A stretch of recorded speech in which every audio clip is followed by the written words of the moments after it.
Sorry, I'm chewing on the mic. We back in the building, live in the green room. Boop, boop, boop, boop, boop. What up?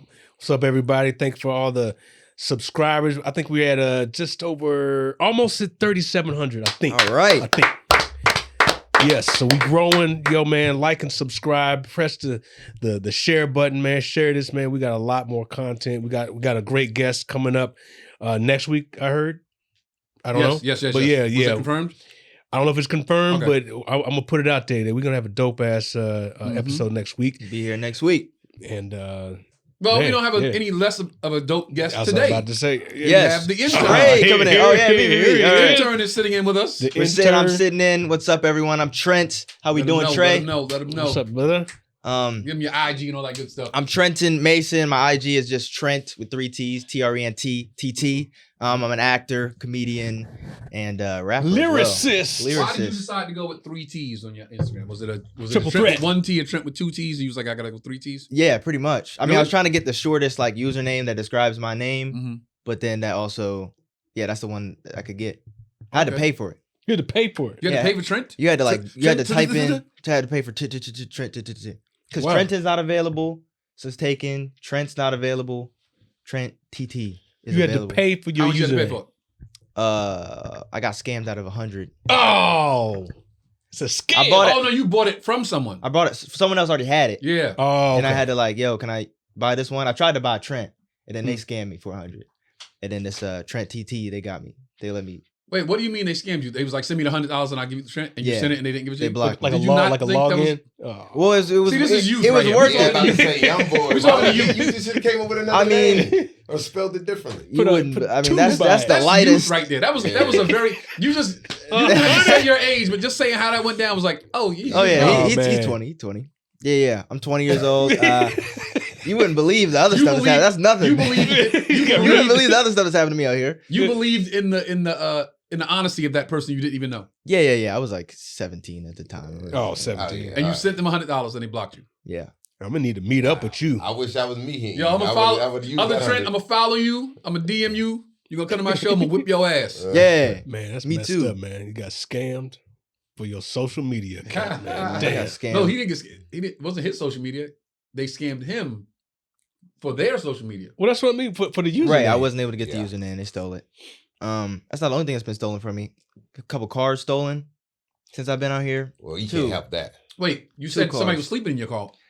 So yeah. Basically, what happened was, my car was sitting. It was a Nissan Sentra. If you see it anywhere, let me know.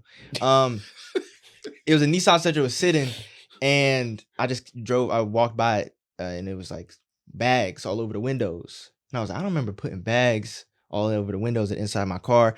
I look inside. There's 2 homeless people just sleeping in it. How'd they get in? You left your It's door a No, they Nissan broke in. Sentra. No, they just broke in. Just go like that. I don't know. I mean, they were just in moved there. I into locked your the car car. for sure, but they just moved in. It moved in. So I didn't know what to do. Continue. Resident. So I didn't know what to do. I called my parents. I was like, what should I do? I'm not really using the car that much. They were just, I don't know, man. It's up to you, but you might want to call the police or something. I don't know. That's youth right there. I didn't know what to do. I didn't know what to do. Always Let me walk to my car right now and see this motherfucker sleeping in there. Yo, get So I your- went in. So later that day, I decided to go in and confront them. Right. So I went with a friend. 2 the men, Herm. 2 women, 2. It was 2 dudes. Okay. 2 dudes in your Yeah. backseat living. For real. And I went there and I opened the door. I knocked on the window. Like, hey, I knocked. I'm gonna be polite. I knocked on the window. Hey, this is just want to let you know this is my car. I know it's tough out here. It's been raining. It was actually raining a little bit at the time. It was raining, so I was like, I know it's been tough out here. I was like, it's raining. So you can sleep here. Just don't mess up the car. That's what you told them. That's what I said. And what Okay, they said. Yeah, okay. He was like, how do I know this is your car? I was like, Motherfucker, it ain't your man. car. It's not You yours. not, listen, You you not damn sure it's hypocrite. my car. I'm 1,000% sure it's not It's yours. yours. yeah, Man, 1,000%. what a hypocrite. That's when he would have caught a left hook. Yeah. How do I He know? had like a pipe in his hand or something, just like a metal pipe. I guess he was like he was scared. I don't know, Okay. but it was difficult there. So I just said that. He was like, okay. After I like said it again, he was all right. And then the next day I was running, taking a jog, ran past a car again. I see the hood of the car is up, and he's like trying to break into the front door again. Like he had maybe locked himself out, so he had like the equipment that like wedges the door open. He was trying to like reach the lock. So I walked by. I'm like, yo, like you lock yourself out of the car? You need. He was like, yeah, I locked myself out. I was like, I could just unlock it. Now listen, I said this because First of all, where were you parked? What area is this? This is in Hollywood, right? This is East Hollywood. East Hollywood. Okay. It's right in front of my apartment building. Mm-hmm. So I'm like, yeah, you want me to unlock it? Because he's about to break into the car again. He might damage the car. Right, so I'm just like, I'm gonna just get the key. I can just unlock it for you. He's like, yeah, that would be great. So I'm like, okay, cool. I go upstairs. I get my key. I come back down. He already got in. He was like, I'm good. I got in, bro. Thank you, though. And then I see the hood is open. The car battery's gone. I'm like, what's this hole in the car? I didn't know what the car battery was at the time. I just knew the cars. He was like, oh, I took the battery died, so I'm about to get a new one. So I was like, yo, thank you. Because he sold your battery, bro. Yeah. Your battery. He's not gonna replace it. There was no need to replace it. Because he ain't I just driving sleep in this nowhere. motherfucker. Well, if he's sleeping I in don't there, drive it to work. but if he's sleeping in there, I thought, he knew I let him sleep in there. He probably killed the battery from leaving the door open. You break into a car, leave the door open. Nah. He probably killed it, so he was like, I'm gonna replace it for him. I'm a nice guy. So that's what I was thinking at the time. In hindsight, I think he was just, he was gonna get a new one to try to like hotwire the car or something. I guess he couldn't hotwire it at first. What percentage of homeless people do you think are just nice guys? Not drug addicts, not violent criminal offenders, like just nice guys that Just down on like- their luck. What percentage you think? I think it's a very small percentage. Like, Well, LA, Give me a number. I That's would a good say question. probably about 30%. 30% are nice people. Yeah, in LA. What do you think? 10%. 10? What do you think? At the time or now? Right now. At the time. No, at the time. At the time, I probably thought 100%. I thought 90%. What do you think right now? 40%. Are nice people. Maybe even 50. Reason I say LA is because you got a lot of artists who couldn't really make it and Are those the good people or those the bad people? I would say those are more so the good people. Okay. You know what I mean? Like you can see somebody that just got homeless yesterday. So they still haven't Right. developed their full. I think He fits in I think 2% are nice people that are just down on their luck. Mm-hmm. 2%. Yeah. Everybody else, when you drive down the street, you see the homeless guy with the sign, homeless dude sleep. They are violent criminal offenders. They are mentally disabled and they are drug addicts. Severe drug addicts. 2% maybe, situations. The situation is they're trying to get out of it. Yeah, I'm like, this is just trying to get back on my feet. Yeah. So out of 1,000 homeless people, two are good That's people. my. You Well, said that's not 40. 2%. You said That's point. I said 30%. 0.2%. You said Yeah. 30. You said 10. I said 10%. So 2% would be out of 100 would be 2 people. 100 people trying to change their situation to not be homeless anymore, and they not trying to burn no bridges, and they ain't gonna be breaking in nobody's car to stay there Man. and trying to swindle you. For, Yeah. Nah. And even if I'm wrong, guess what? Even if I'm wrong, which I hope I am, I'm optimistic. I like to believe in people. Even if I'm wrong, that's what keeps me safe. Yeah. To think, it's only 2% of these motherfuckers is. It's better to assume that than to get two cars. That's what keeps me safe. You did something that I've never heard anybody do. Like you befriended this dude. He was just like, you can have my car. I tried to cop so quick. I tried to. It sounds like you didn't need the car much. Like You weren't came to LA with a driving it. You the only cat I know came to LA with a car and didn't need it. No, I didn't come to LA with a car. I bought it. I bought it out even here. Worse.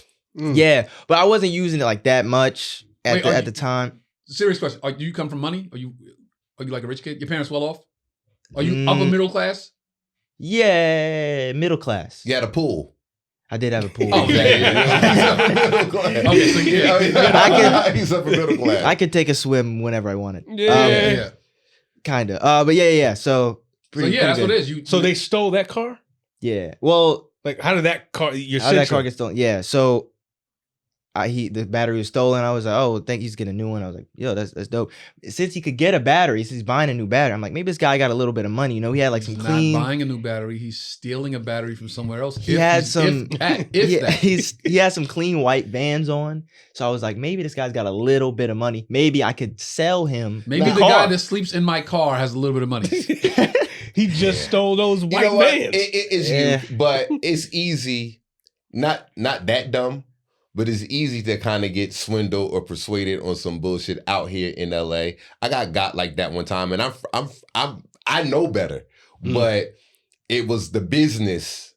You know what I mean? And when you first moved to LA and not really realizing how people move and how fake people are and the illusion that you're not familiar with. So my street smarts kicked in, but it didn't kick in 100%.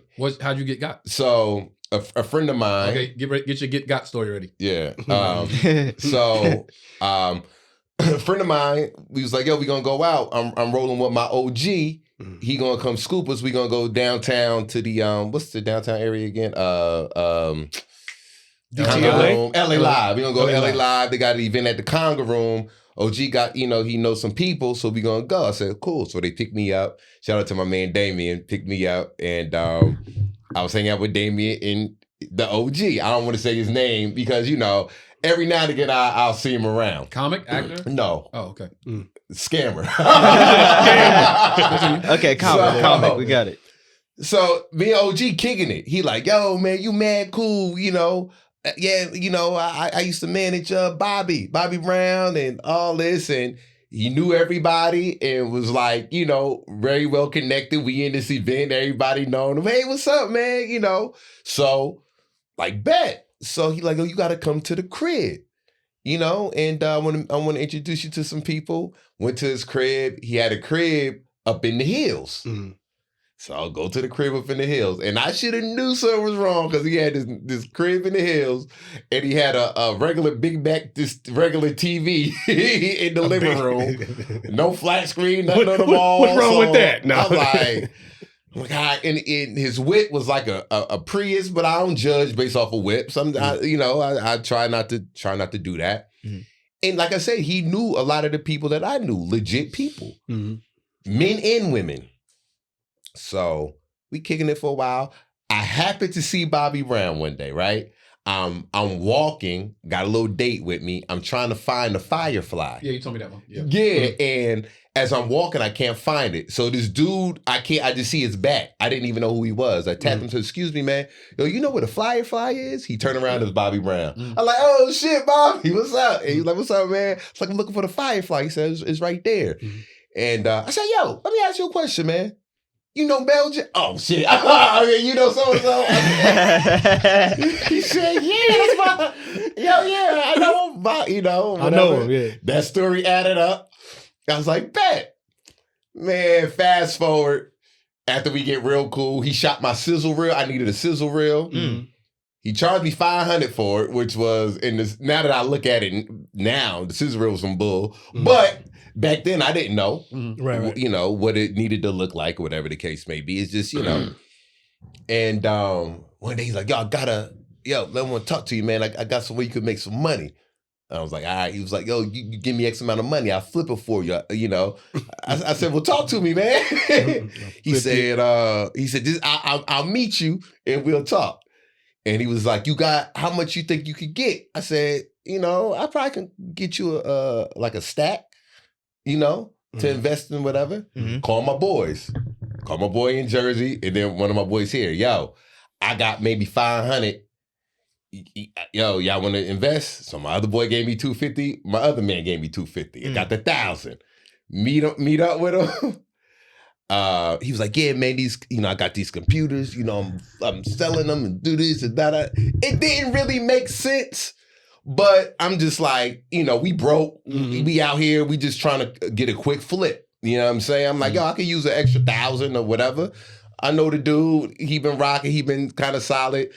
I said, all right, give him the bread. Before I give him the bread, I said, look, bro, this all I got. Yep. I said, all right. I said, yo, I'm trusting you. This is all I got, man, nigga. And he like, if there's one thing I don't do, I don't play about a nigga's money. I said, all right, give him the money. I ain't see that investment since. And I called like, I said, yo, what's good? Man, you know what I mean? Came up with an excuse, man. Something happened, man, and to connect with the computers, man, they got jammed up and whatever, but I still got you. I'm still going to get, man, I ain't see no money. And I ran into her like maybe a year or two ago. You know, I let it go. I was like, what's up, man? And, but like I said, it happens because I was looking at the house, the people who he was associated with, all of that. You know what I mean? And I was just like, yo, but that was before I realized how people in LA get down. You got people that squat. You got people that still know people. It ain't nothing knowing nobody out here. Right. That's the easy part. Right, especially if you're an OG and you did some good shit in the 80s and 90s. It's easy to, you know what I mean, to know people out here. So I got caught up in that aspect of it. And I realized because I was green to the area of LA and how they got down, man. So I got out of 500. How many people? Now let's go back. Same question. What percentage of motherfuckers out here in LA that you come across daily that you think are scammers? What percentage? Scammers. How, like the story he just told. How many dudes and girls out here that we know that are floating around that we think are on some scam shit? What's your percentage? I'm definitely gonna say 1 out of 10. There's, somebody. 10%? 10%. Yeah, same 10%. Yeah. But does that guy know he's a scammer though? Oh, like, is he walking around thinking, I just scammed that dude? Or Yeah, is he thinking, I'm gonna do it. I'm gonna do it one day? Who I know really well, we all know him. Oh yeah, you can't give never can give no money. You can't give no money. What he's doing. What's your percentage? I would say probably I would go with Fox, maybe 1 out of 10. You know, everybody know at least one. Yeah, 1 out of 10. Yeah, I ain't gonna vote with this. Yeah. 1 out of 10. What's your number? I don't know. I feel like I gotta, honestly, that deal still sounds like a kind of a good deal to me. $1,000. How much you think you're gonna get a good investment back? I just don't know. When I just haven't. Yeah. It was supposed to flip. I was supposed to get like 2 G's. You're supposed to know what the investment is. Number one. Yeah. What you getting back? You're supposed to know who, what, when, where, how, and why. Yeah. Before you give anybody a dollar. What is your return on the investment? I think 50% of the motherfuckers out here are scammers. Damn. And I go back to my original statement. That's what keeps me safe. Yep. I'm in the last track in some comic like, yo, I'm doing this room and I did all I hear is lie. A word. Okay. Everybody I talk to is like this. A word. All right, that's cool. Yo, I'm working on this movie. Oh, that's what's up, man. Word. Yeah. Yo, I'm gonna see if I'm gonna get you and all your brothers in a movie. All right, bet. Yeah, all right. Yo, we doing this cruise ship. You and your brother, y'all do a cruise ship where y'all do comedy the whole cruise. Yo, my man, they out of Saudi Arabia, they got mad bread. Yeah. And this is why I always do this. You see me do this. I always do this. Okay, I'm in. Now you got to talk to my brother's people. Because I know they're not going to get that far. Right. You got a number on them. You know what? That sounds like a great idea, bro. I'm in. I'll shake your hand and everything. Yo, I'm in. So you ain't got to worry about me. Don't worry about me. Yeah. Just talk to my brother's people. Once he in, we good. Because I know I'm never hear from him. I'm never gonna see it. Yo, I do that with movies. Yo, I got this script. Yo, it's fire. You and your brother play cops. Blah blah blah. All right, bro. Great idea. I'm in. Now talk to my brother's people. Right. And then come back to me. Like, don't worry about me at all. I'm in. Don't worry about me at all. I'll sign the letter of intent and all that. Right. Now, as long as you get my brother. Yeah. Because I know it's bullshit. But it's the way of getting people out my face. Easy. Right. Yeah. Why don't you just say, hey man, big fan. I'd love to. Can I get a picture with you? Like that's because people are on some bullshit like that. Yeah. They have to stay in that character at all times. Yeah. If they step out of it, like, hey man, I'm just trying to get some money, man. But you know what? They come from behind the fucking the veil. They break the fourth wall. And the thing about this town is not only do you got to deal with scammers, you got to deal with there's different levels of bullshitters. Like my acting coach always used to tell me, rest in peace, Ivan Marcota, you got to bullshit the bullshitters, okay? That's what this business is about. You got to know how to bullshit the bullshitters. Everybody's bullshit. Yeah, and that's what it is. That's my bullshit. My bullshit is I bullshit bullshitters by believing their bullshit. Acting like word, that's dope. Yo, so how soon? But, damn, bro, I might be here that weekend. Yeah, so let me know, bro. I'm that guy. And I walk away like this. Ruben be like, what are you talking about? I don't know what the fuck that nigga is. I don't know what he is. Because, real talk, because, go ahead, and then I just, still to me, I mean, I'm still maybe a little confused, because do you think that the people who are telling you, like, oh, I got this movie, you know, we're gonna do this movie, that aren't they like actually thinking, yo, I'm gonna make this movie? Or I'm a do this crew. They're not actually thinking that. See, yeah, I'm still in the state of believing them. They're gonna get me to say I'm in, and then they'll get other people. The next person go, yo, Tony already said he would it. Tony gonna do it too. So or the other might go. They might say, you know what? Tony gave me 1,000. Tony already in. So yo, you give me 1,000. Put that with Tony. We can flip it. Boom, boom, boom. Right. So now you attach the real person to it. Yeah, that doesn't even sound like bullshit. That doesn't even sound like it's legit. My bullshit and the bullshitters is like act like I'm straight face and everything. Word. Oh man, damn, that's dope, bro. Like, I'm with that. I'm nervous because that went right over my head. I would have been like, a movie? That's on a cruise get made. And you're gonna get touched, nigga. You're gonna get touched. Okay, all right. A movie? And the business, man, is so, you know, long you out here, man, you just start seeing it, man. That's why even with Gilly was talking on Shannon Sharp, he was talking about the Rock Nation brunch. But I understand what he was talking about, not more so with the brunch, but just in general, man. You go to all these parties and everybody, we're going to do lunch, we're going to have a meeting, we're going to do this. Hey, everybody just smiling. Like your man. Everybody just fake. Which one? And everything is just,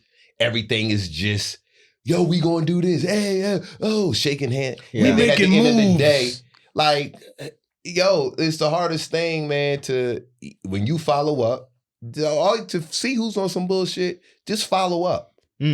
Oh, okay, we going to, you know, let's exchange info, business cards, and follow up. And out of the 10 numbers you get from an event or a party, what's the percentage of people that you think going to respond back to you when you follow up out of 10 people?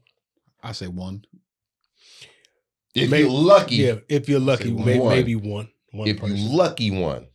You know what I'm saying? Because they not looking even for you to follow. Right. They just trying to make. They going through the. They just want to feel good in the conversation, like you making moves, like you're doing something, and they don't want to feel like you're looking down on them, like I'm above you. I'd rather make it seem like I got something going on by inviting you into it. And then when you say you serious, you call and say, "Oh yeah, man, I got a lot going on right now." I was like, "What?" Yeah. Or they don't pick up the phone. It could have like an adverse effect as well because, for me, I'm speaking for just me. Sometimes I'll sit down with a person and have the real meeting, the genuine meeting that they set up with my people and their people, and we'll talk and have a great meeting and walk away like, "Yeah, we're gonna do some stuff together." And I'll be the one that's like, I should probably follow up and be like, "Hey man, it was great talking to you the other day. I'm out of town this weekend. I'll be back next week if you want to get together, or if you want to come to a show or something like that." In my mind, I'm like, I should probably do that just for protocol. Yeah, but I don't do it. Yeah, I had a meeting with Bentley. Went to the spot. He called my people. They was like, "Yo, you know him?" "Yeah, I know him. I don't know him like." Yeah, I don't know him like that. You know but I know I put it this way. I'm like not. I'm gonna talk my shit for a second.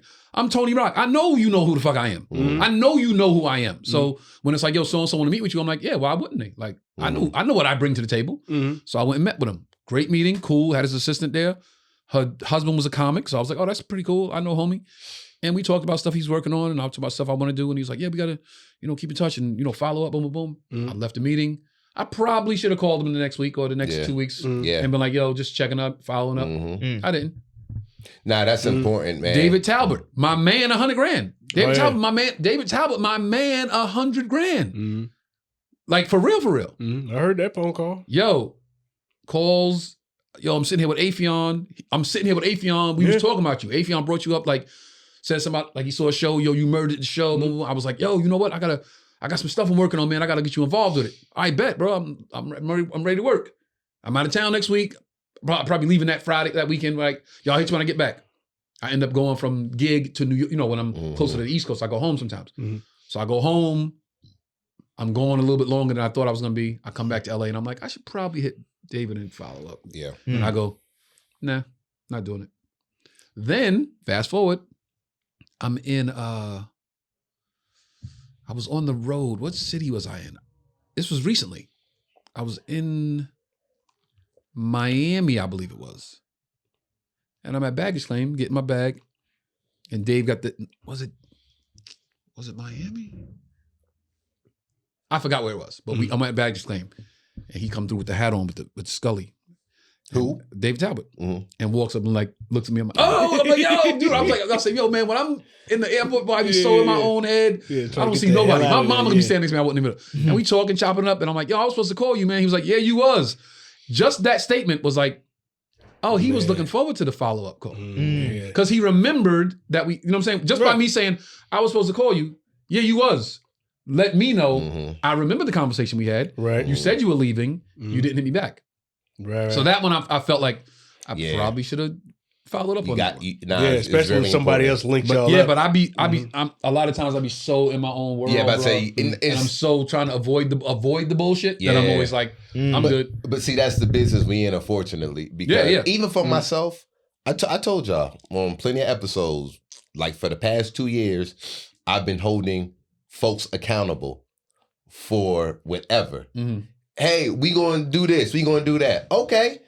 Now, when I see you, if I text you, you don't respond. When I see you, it's not, yo, what's up? It's like, yo, I text you, bro. Text you 2-3 times, you didn't respond. Yeah, like, Guy Tori, I text you 3 times, nigga. Ask you for that info. You never sent it to me. Like, I'm I weren't here for that. I ain't Fox, nigga. We go back and forth with this shit. I'm on that now. You need to have him back here. You know what I mean? We're gonna have him back. I'm on the following up once a week, once every 2 weeks. Like, yo, I'm just following up, checking in. I'm on that now. And then if I don't get responses and I see you, I'm not mad, but I'm still calling you out. Like, yo, I'm still trying to make what I talked about happen. Like, what's good? You know what I mean? And I'll just hear the excuse and whatever. And then, you know, if I get like something like a final answer in the sense of like, yo, no, we got you in mind already. We just waiting for this to happen. And if this happens, then we got you. You know what I mean? Like, we can't get you right now, but when the opportunity come, we already got you in mind. You know what I mean? I'm like, okay, like, you have to tell me that in order for me to stop. And then even 3 or 4 months after that, I'm going to be like, yo, you know what I mean? Some of the things that I'm trying to get on got a time limit. The shit's going to be over soon. So I'm still so I'm like, hey, just let me try to get in before this. But I'm at the point now where I hold folks accountable. I'm no longer just letting the fake shit, like, or I don't like to use fake for everybody, but where I'm making sure that I'm doing my part as far as following up. Yeah, sometimes when you're not engaged with them to kind of help along the process, because you don't know where they are in that process. They just came across you, and they try to bring you in just because, I think I might have something for you, but they really don't at that time. And then if you don't have that engagement with them, it's like, it bugs me though, because it went to me too. One of the things I'm trying to get on right, you know, without putting all that, you know, y'all know one of my main goals that I'm trying to do. But one of the things I'm trying to get on, and I'm like, all right, well, the last show for this particular tour is this day. And I'm in with the people, everybody like, no, we got you, you know, blah, blah, blah. But they just gotta, you know, kind of like you're on a bench. So if somebody can't do it last minute or something, they're gonna give you enough time to know. And then I see other people get on that wasn't on there originally. I'm like, that should be, I try not to get mad, but some things, fuck it. Like, you just be like, I'm getting mad. I ain't playing that. What's for you, what's for you. Yeah. What's for you is for What's you. for It sounds you good is just you, to make us feel bullcrap. better for that moment, but I'm still like, man, you fuck shouldn't- that. you I don't shouldn't have subscribe told to me. that. You I'll be shouldn't have like, told that me that shit shit. was for me. I don't subscribe to that. People say, what's for you is for you. Nah, nigga, if I feel like it's for me, it's for me. It's for me, yeah, man. If I feel like it's for me, it's for me. If I was excited about it and I wanted to be a part of it, that means it's for me. It's for me, Right, yeah. I can't let you tell me, like, the Most High gonna make what happen. Right. I get that part. Yeah. But the fact that I'm excited about it and I feel a certain way about it, fuck it, it's for me. Yeah. You know what I'm saying? Do you But I think? want to speak something to your point you just said. You said they might not have had something going on at that time, right? That's why you say this every episode. I say this a lot. I'm in the space now of I'm not talking about it until it's happening right there. Yeah, right now. Yeah, because a lot of times I do that. That's one of my weaknesses. Be so excited. I'll be excited about something. I'll tell somebody, yo, I'm doing this. I'm gonna do it by this time, and I got a million things I got to check off the list before it happens. Yeah. And I'm on the third thing. Yeah. I got 997,000. You know what I'm saying? Yeah. But I'll talk about it so people get excited because when I feel passionately about something, I talk about it with that same passion.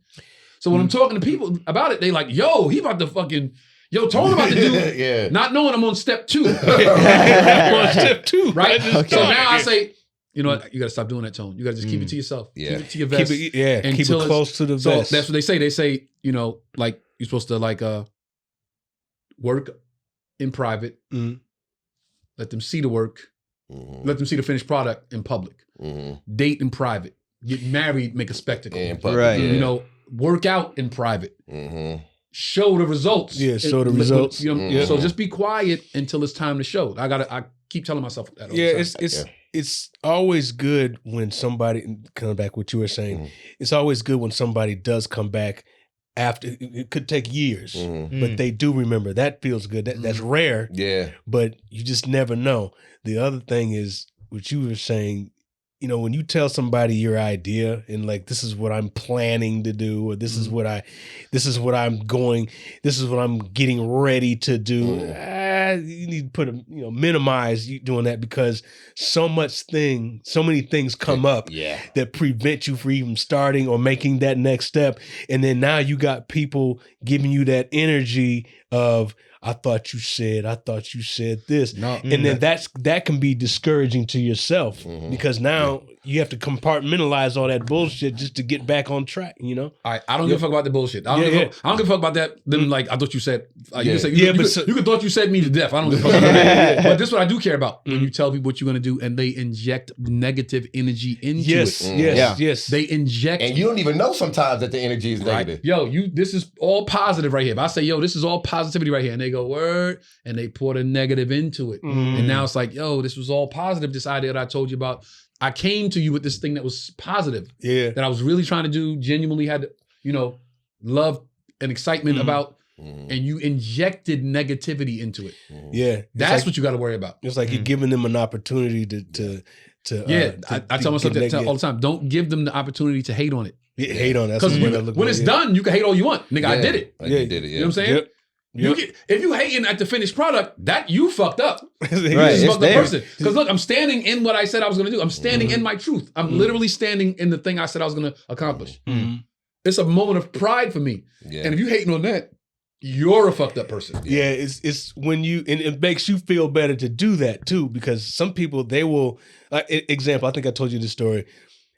Hey, I'm about to move to LA. I mean, I'm going to do it. Like they ain't know I'm getting ready to. I'm thinking about. No, I'm like leaving in a couple of weeks. I already got shit lined up. And then someone's like, "Well, you're gonna starve. You're gonna putting all this negativity into it." And I was like, it kind of hurt, but I'm like, she don't even know because she's saying if I tried that shit, I would starve. Yes, I would starve. Yeah, and you're gonna be homeless. No, you saying that shit because if you tried it, you would be homeless. That kind of negative speak makes you not even want to tell people about what you're going to do. So you just go ahead and do that. And then when they come back, where'd you go? You moved away. I never knew. I said, I've been gone. I remember when me and Boogie decided to move to LA and we told this comedian in DC, Eddie Bryant. Shout out to Eddie Bryant. Oh, Eddie Bryant? Yeah, and he was like, y'all moving to LA, man. That's a dumb move, man. Ain't no money out there in LA, man. You ain't supposed to go out there to the Is that what he said? Told us everything, but safe travels. And,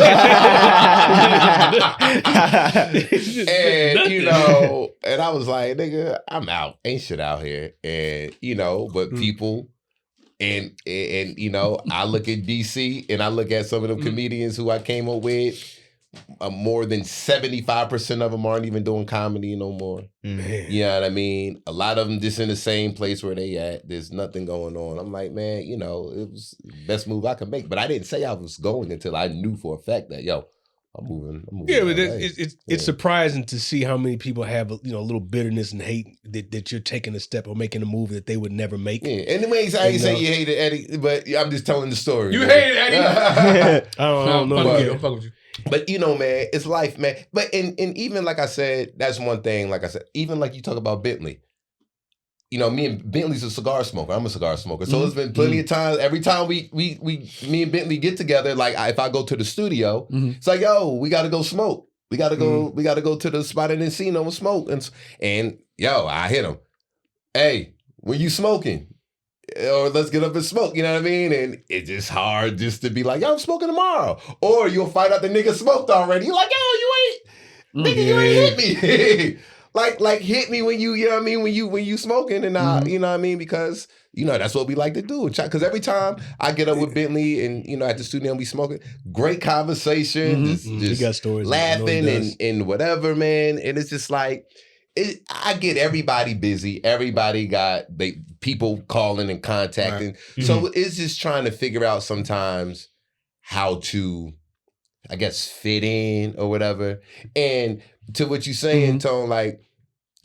Wait, let me stop right there. Put a pin in that right there. For me, I don't feel like it's trying to fit in. I feel like for me. I mean, fit in schedule. No, I'm saying for me. Okay. For me, it's like, yo, I don't want to play myself. Got you. I'm always cognizant, like, yo, don't play yourself, because it is so many people out here that's like, yo, would you put me in something? But I don't want to be that guy. So I'm like, definitely, I'm not play myself. But back to your point. So to that too, and to what I was saying and to what you're saying. I feel you, because I remember conversations. Like, I don't go to niggas' house unless they gotta call me and invite me. I swear to God, I got the invite. So I ain't never doing that shit. Yeah, so and for me, I'm like, nah, you gotta go, because here's the thing: how you say I don't want to be played. How I think about, nigga, I'm Trey Elliot. There's no way I could be played. Nigga, you Tony Rock. Ain't no way. True. When you Except walk for in that the building, $500. Be like, oh shit, True. Nigga, what you do? So I say to that. It's a lot of opportunities you probably could get just by making sure you in the building in a lot of them places, because you are fucking, Tony Rock. And I think like that about me when I go to these places. I'm like, nigga, and niggas know me and we get to chop it up. But my thing is this, like with what you're saying, with putting it out there in the universe and people pour negative energy, when it comes to this thing they call manifesting and energy. Man, it could be so confusing at times because I promise you would talk to somebody and they'd be like, you gotta write it down. You gotta say it. Yeah. And I promise I wrote it down, and I mean a week later, and then I'm at the crib. Writing it down, right? Saying it. You gotta be specific with the date. By this date. And that day come, I'll be like, God damn. There is something to that. When I shot the special, y'all know that. When I shot the special, I circled the date on the calendar. Yeah. And I was like, this time, because previous times I had circled, I hadn't circled the date on the calendar, but previous times I had said this date. Yeah. And then something didn't happen. Okay, I got to push the date back. And then this didn't happen. Okay, I got to push the date back. And I ended up pushing it out of the year. And then the next year, I'm going to do it this date. Push it back. Push it out of the year. So that year, I literally circled the calendar. This is the date. We will not be moving from this date. Right. Whatever the fuck happens, we're going to have everything we need on this date, or we're going to have half of the shit we need, but we still don't get it done on this date. Right. And we never moved on that date. And when we shot that night, I was standing there like, yo, today's the day I said this shit was going to happen. Yeah. It's the date I said it was going to happen. That's dope. And we just finished doing it. And doesn't that feel good to say, I said it and I did it? Yeah. And it felt better. Yes, to answer your question, absolutely. And it felt better to say, I did this shit myself. Yourself. So I think what you're doing there is channeling your intent to this thing that you said that you're going to do on this day, or whatever it is. My intention is going in this direction and it's focused, right? And then your brain will catch up. You will make the choices to catch up to what you intended to do. Because you want to hold your own self accountable. Let me tell you why that's so true. Let me tell you why that's so fucking true. And you're right. Yeah. You want to hold yourself accountable. Yeah. So this year started, and I said, you guys know this. I said, yo, I'm going to change the name of the tour this year. It's not the Rock the Mic tour this year. Because every year we take the tour out again. Yo, Rock the Mic tour, Rock the Mic tour, Rock the Mic. And because I just, speaking for me, because I just kept calling it the same tour, The same thing. I kind of just fell back into like, okay, I'm in my comfort zone. We'll do the same dates. We'll do the same cities. And then that comfortability turned into, I'm doing some of the same, more than half of the show is the same jokes I told last time. And I'm like, And people will come into the show like, yo, you was mad funny. Then I would get like those compliments that internalized weren't really compliments. Oh man, I see you. Yo, you so dope. We saw you last time. Man, I love that joke about whatever. Oh, so they saying they like the joke, but they also saying, you think you told that joke last time. So you see, it was how it's a compliment from them. Yeah. But to me, as the artist and the guy that's bringing you the content and coming to your city to perform, I'm like, oh, so they heard that joke before. Okay. Yo, I love when you do that bit. But it's like you said. Wait. So then this year I go, speaking to your point, we're going to change the whole mentality of it. Yo, it's not Rock the Mic this year. It's Born to Rock. We changing the name of it. And then on the flyer, I put the new tour.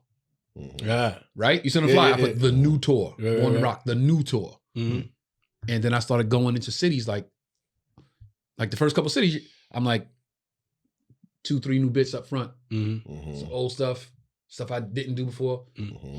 That shit now, damn near 85% new. 85. Yeah. Damn near 95 you count like the crowd work, because that's all new every time. Maybe 1 or 2 bits that's like, yo, it hit so hard and I wasn't doing it that long, so I put this in. Yeah. But the mentality, like you said, is like, yo, I go into it like, this has to be new. I got to create this new thing because I don't want to give them the same thing. Right.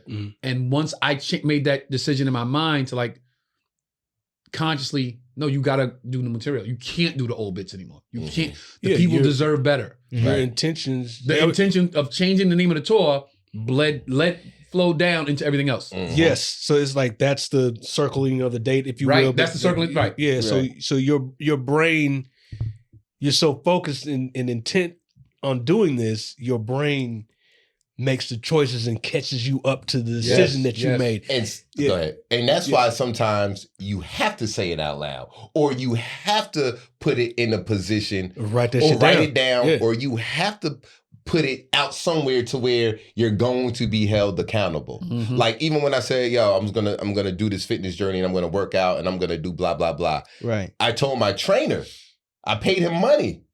I said, here's some money. And he said, yo, I'm gonna send you exercises every day. You know. And it was up to me. I'm in this group of everybody working out. I say, yo, it's up to me. Every single day, I didn't miss a workout. Every single day, I worked out and I posted me either leaving the gym or going to the gym in that group, that Facebook group. Right. So everybody on there could see, damn, this nigga is for real. Right. And I did that. So if I did miss a day, I knew I wouldn't have been posting it. Now I'm feeling like my day is not complete. Yeah. So the only way for me to not feel like that was to take my ass to the gym and work out. So I put myself in a position to where I had to do it. You know what I'm saying? But certain things, you're right. You gotta just keep to yourself. But sometimes, man, we be so excited. And it's hard. You just want to share it. Or you just want to tell people from the jump. So if it actually happens, they can be like, damn, yo, you did say you was going to do that shit. And if it don't happen, just like, you know, well, hey, I tried. Two points. Number one, you said you posted in the comments, and because it was like, they're going to see it now. I didn't do it. So it made you excited about it. Yeah. That, and if you didn't do it, you was like, damn, I got to get to the gym. Yeah. That is how I have felt about stand-up comedy since the day I started. Since the day I started, it was like, oh shit, I didn't get on stage today. Nah, fuck everything else. I ain't been on stage in like, if I'm, to this day, I'm fucking 25, 26 years in. If I go to 3 is a stretch. 3 is a fucking stretch. But if I go 2 to 3 days without getting on stage, I'm literally like in the hotel or in my house or somewhere like, on vacation or something like this. Like, yo, what the fuck are you doing with your life? Like, what are you doing? Looking at You need to test microphones. jokes. Like, I at least that's why I try to write every day, because at least be in the Right. conscious, in the frame of mind of it. Like, even if I'm doing something now I'm trying to step out of it. I'll get to that story later, but I'm trying to step out of the box that I had put myself in for so long. Right. Because some things have suffered outside of the box, and I've missed out on some things outside of the box because I put myself in this box for so long. So now it's, doing things with your friends and your family and going to things that, that you would pass on. Yep. Life. Trying to do life. Life, yeah. But be conscious of, this is the 50-50 I've found with myself. Live your life. Try to be involved in life, right? But still be aware of your surroundings in case there is something funny to write about. Yeah. So you're not missing out on your commitment to your writing and your commitment to what you love, but live your life still, Gotta have a balance. Work-life balance. Yeah. But see, I didn't have that. For a long time, it was like the video I showed you earlier today when the guy was talking. The guy was like, a video about relationships this dude had posted on social media. I showed him. And he said, I come from where hard work was love. Like, that's how you show like your love. Pops, how you always talk about your dad. You get up in the morning, you go to work, you work for your family. That's love. Yeah, you're doing that out of love. You open the fridge and it's full of food. Dad love us. The lights are on. Oh, that's love right there. That's how I grew up. Yeah. So for me, it turned into, I got to work because I love you. Right. Because I love you, I work. You could do whatever you want to do. You could take the trip. Right. You could go here. You can buy whatever. I'm going to work because I love you. Two things that happened was, it wasn't received that way. It was received as, he don't want to go, he don't want to try, he don't want. But I learned work was love. Yeah. So that was bad. And the second thing was, I missed out on so much. Right. Because of work. You know what I'm saying? Yeah. I don't think it's bad. Wait, sorry. Okay, My second point. I had 2 points. God damn it, I forgot the other point. Okay. Oh, I was going to say, it's not bad that you learned it that way, is how they received it and they didn't know. Like they're never, whatever you were talking about. I don't think it's bad at all. But listen, my father, bad for them, the only bad part about it is, the only bad in any of that, in that aspect, is I watched my father work himself to death. Yeah. And my father never went to Jamaica. My father never was on a cruise ship with a rum punch in his hand like, yo, this is fly. That's why I lived this fly shit. I lived this fly shit for my brother Charles that passed away, that never got to do it. I lived this fly shit for my pops. Wow, yeah. So when I'm on that, I'm international tone. Trust and believe, I'm like, Dad, look at this, Dad. Look where your son took it. Like, I go on my balcony and the Eiffel Tower right there. Yeah. I'm like, Dad, look at this. Yeah. Look at this, Dad. Wow. And it's so. But it won't. But sorry. Last thing. But that's what makes it even more upsetting when it's not received the way that way. It's not looked at like, damn, he really, changed his whole family's trajectory. Like, his son's rich. Right. You know what I'm saying? Yeah. Charleston's rich. Yeah. Some people, but it's looked at like, he don't. Well, you know why? Well, two things. The first thing is that work balance is so important, because even when you look at people like your dad, who kind of puts me in the mind of my stepfather that passed away in '98. He army, after army, worked this worked. Right. Married my mom, 2 kids, but he that's what he loved to do. That's why you see when a lot of older men who work, and then they retire, if they don't got nothing to do, they usually pass away a couple of years, like a year or two later. Like you've seen that, is because they so used to working. Sustained them, yeah. Yeah, that's what kept them. That's what kept them motivated going. To keep going. It's so important to have that balance then, because if you have that work-life balance then once you do retire, you will understand that there's so many other things in life to live for and that you can do, and whatever the case may be. But now, because of the generation and the times that we're in, women or whoever, they want that time. That time. And we all know time is the most valuable thing on earth, because that's the only thing that we can get back. You know what I'm saying? So it's just like, he worked all his life, but he didn't give us any time. And anybody, whether it's your partner, whether it's your family, whatever, it's like, They want that. They want that time, which is why I notice every time you go to the East Coast, you go home. You go, which is dope. I told myself, I'm in my mama crib like I'm 15 years old. I'm going to see my mom in March. You going out tonight? Ah, what you doing? Yeah. I'm watching this. I'm watching this marathon or whatever. Well, shit, I'm watching it too. Then what you doing? I told my mom to say, yo, I'm gonna make it a priority because there was so many holidays that I didn't get to spend with my mother and my child when I moved to LA. And my sister, and like I said, luckily I was it's like God always know what he doing. Like I got to spend so much time with Kim before she passed. Like this year, I was like, yo, we done spent like 7 years in a row together, like crazy shit, right? But I told my mom, I said, Mom, from now on, either every Christmas or Thanksgiving, I'm gonna alternate and spend with you, and I'm gonna at least see you at least 3 to 4 times a year, like just with me coming out there to see you. You know what I'm saying? And I made a conscious effort to do that. You know what I'm saying? And even with my family, like my cousins, I'm like, yo, we spending time together. If I could go, if I can get out, I said I'm getting out there. You know what I'm saying? That's what I'm doing. Like I'm gonna be in Brooklyn Sunday, but I'm getting there Saturday to spend time with my cousins and my family in Jersey. Yeah. You know what I'm saying? Just to, you know what I mean? Just cause it's like, so I get what you're saying, but when you look at it from their POV, that's the thing. You always got to look at it from somebody else's POV as well, you know, because they're not wrong either. You know what I mean? It's like there's a lack that what you're doing is not feeling for them, but they're not receiving it as you're giving. It's like, this is what love is to me. I'm doing this for you, but they wanted something else. And it's annoying. It is. What you gonna say, intern?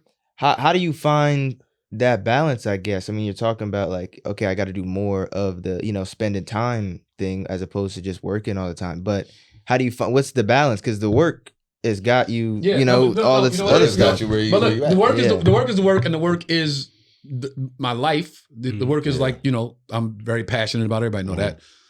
But sometimes even in that, and y'all know this, like, sometimes we'll be somewhere and I go, man, I could have brought, she could have came to this. This ain't like it ain't like it was gender specific or comic specific or damn, I could have.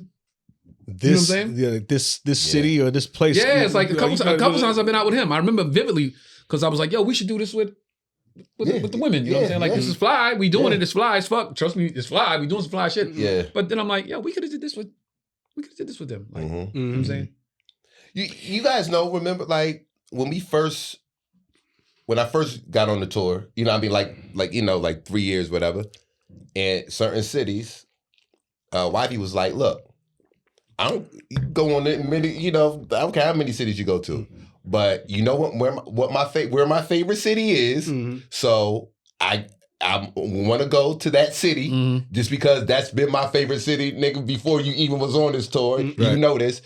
And at least, if it's a city that I, or something that's fun, and if I want to go, I don't want it to be a problem. So I said, you know what? That's a deal. Yeah. So every now and again on the tour, I'll be like, yo, wifey gonna be here for that weekend, because that just gave us the opportunity to spend some time together, for her to see me working, and for her, just for us just to get away. But when I told you this year was all about travel, that's our main goal is to just travel, experience those experiences, and just have all those experiences. Right. You know what I mean? That will make her happy. You know what I mean? And if that's making her happy, and I want to travel too. So, and what I'm doing is I'm going to incorporate shows within those travels. So, like, we going to Thailand in June. Anybody want to come to Thailand, y'all are welcome to come. You know what I mean? We're going to have a ball. And I'm getting the show set up while I'm out there already. You know what I mean? So I'm like, well, if I'm going to be here for 10 days, because I'm like you, it's hard for me to be somewhere. Like, I'm always thinking about how can I even incorporate what I want to do, you know what I mean, doing the show or just doing whatever. So I said, let me find a comedy club in Thailand. And we coming from here. So it's easy. Like I said, nigga, it's easy to get booked overseas than it is to get booked in your own, you know. Don't you where feel like at? when you just traveling and not working and there's a club nearby, don't you want to go just to go check it That's- out? Yeah. I looked when I was in Paris. I was like, "Yo, where's the comedy at?" Yeah. I was gonna go sit there and just watch And they like got 'em. French French comedy. comedy. Like, I Some couldn't French find it. comedy. I was And I told you I was gonna go to Paris. But wait, Yeah. back to what you said. That's how you do it. That's the work balance. You try to include them in the Because- work a little bit. Yeah, you do Yeah, because yeah. you know what? For me, especially because I've been to so many cities, so many times. I know the fly shit to do there. Yeah. Mhm. Like we in Memphis, I'm like, how many times we been out with y'all? Like we've been doing something. I'm like, I could have brought Charleston to this. Mm-hmm. Like we in Albany. I think it was me and you. We was in, I think it was Albany? Albany, but with the super crazy big mall. Yeah. There's a couple of those. Yeah, And they got the Syracuse. they got like the amusement park inside the mall. Yeah. It's like And a I'm like, jungle, one big. I've been giant there. I've been there jungle gym. 10 times, and I'm in there last time with Fox. Like, I could have brought Charleston. Mm-hmm. Mm. During the day. I could have came here and let him just run around all day, and then be like, "All right, Dad, I got to do a show now." Like, I'm like, damn. When we in Memphis, walking down Beale Street, I'm like, Yeah, yeah, she would would like she would this. like some shit like this. Like this. Yeah. But I was so oblivious to like, yo, it's just work for me, man. Yeah. Now I'm Yeah. like, yo, wait, this is a tourist attraction for people. Mm-hmm. I'm here getting money, so I'm Yeah. not thinking of it like that. So, you know, I know now. So you know, going forward, that'll be the case. It'll be like, yo, I'm going to this fly ass city with this fly ass thing that you would probably enjoy. You know, so. Yeah. And it's like if we doing 6 shows a weekend, you ain't gonna come sit through 6 comedy shows. Go do Right. whatever. Like go. Mhm. You know what I'm saying? Yeah. So that's- it's less of a balance, like choosing between one and It's the other, actually and this. more combining. No, them. you know what it is? It's actually this. It's actually because this is my life.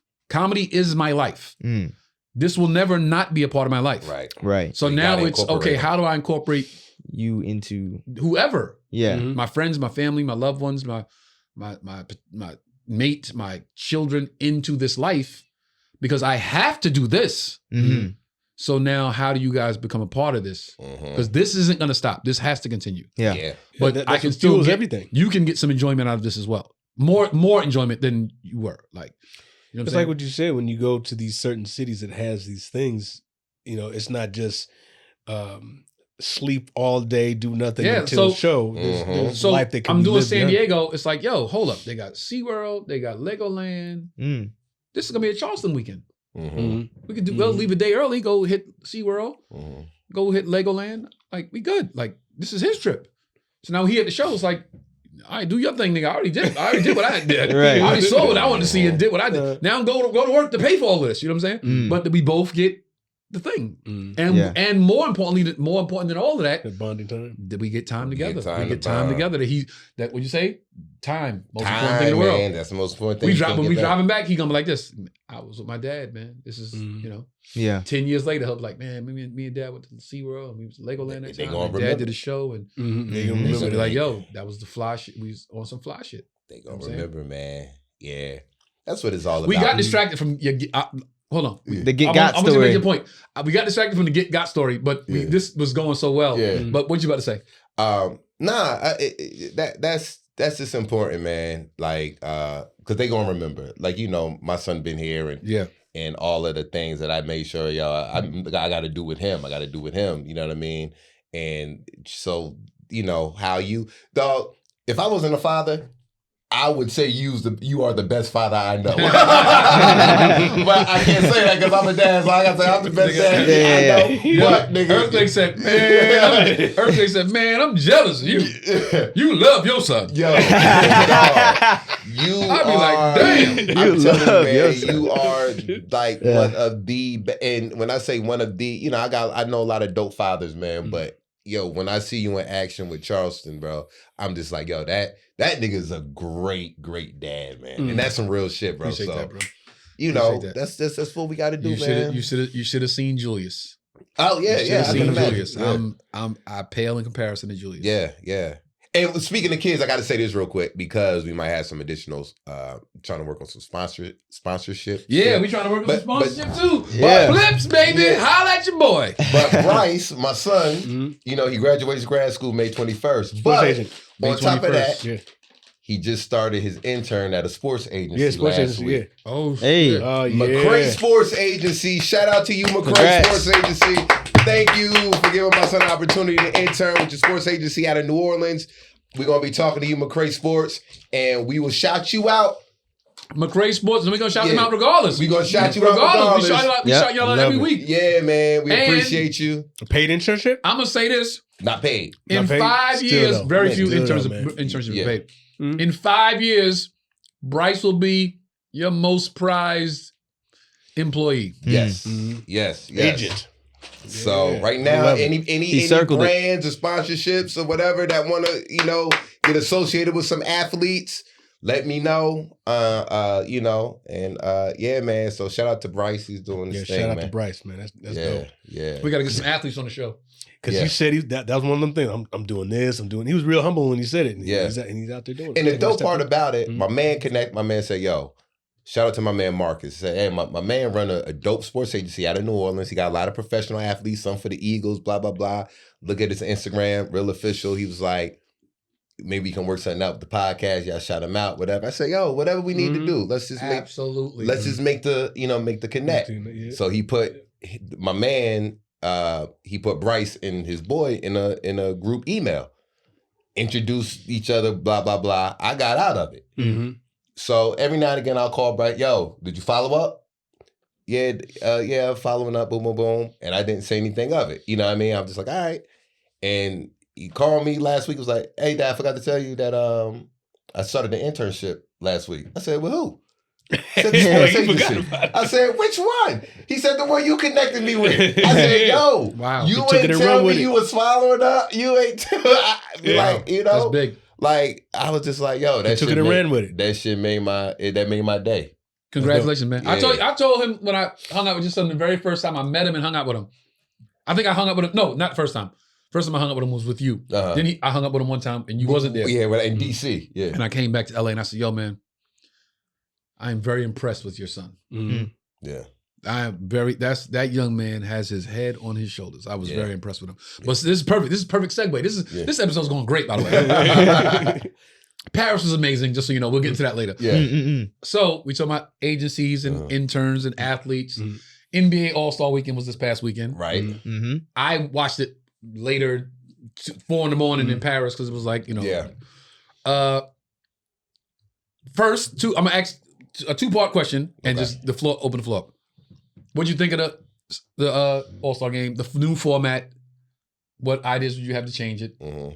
Secondly, they did an interview with the NBA players, the All-Stars, over the weekend, and they asked a ton of them, what advice would they give to 12-year-old them? Yeah. What advice would you give to your 12-year-old self?